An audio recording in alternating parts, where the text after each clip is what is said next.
এই লক্ষ্মীর ভাণ্ডারকে নকল করা হচ্ছে।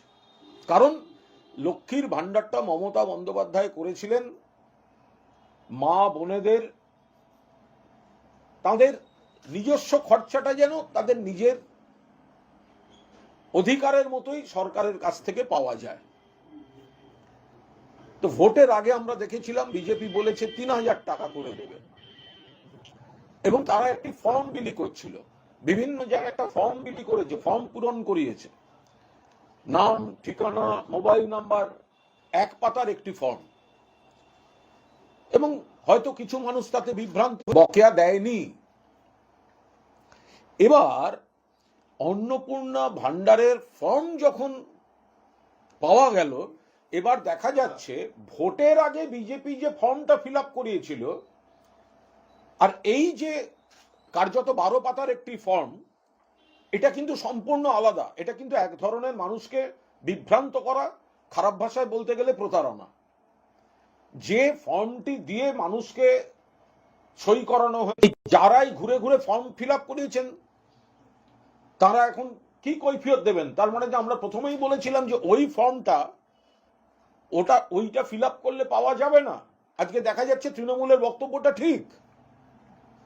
আপনি লিফলেট হিসেবে দিতে পারেন, আপনি ফর্ম, এটিকে ফিল আপ করা সময় সাপেক্ষ, জটিল। আমাদেরও সাধারণত এই ধরনের ফর্ম ফিল আপ করতে বেশ জটিলতার এবার প্রয়োজন হচ্ছে। যে এত বড় যে জিনিসটি দিলেন, বিজেপির প্রতিশ্রুতি ছিল লক্ষ্মীর ভাণ্ডার ৩,০০০ করা হবে। তারা একটি ফর্ম ভোটের আগে সকলকে ছেড়েছিল।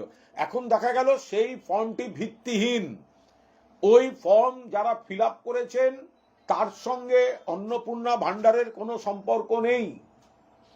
অন্নপূর্ণা ভাণ্ডারের জন্য নতুন ফর্ম দেওয়া হয়েছে, এবং তাতে এত যারা বিভিন্ন এতে যুক্ত, ওতে যুক্ত, তাতে যুক্ত, এতে আছেন, ওতে আছেন, ইনকাম ট্যাক্স তো একটা আলাদা ব্যাপার গেল।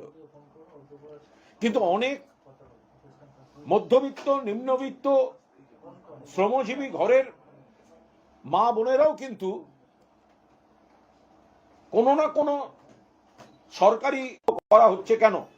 ২, লক্ষ্মীর ভাণ্ডার কবে থেকে দেয়া হয়েছে, কত মাস অব্দি দেয়া হয়েছে আপনারা জানেন। অন্নপূর্ণা ভাণ্ডার ১ জুন থেকে দেওয়ার কথা। মে মাসের বকেয়াটা কোথায়? ১ জুন থেকে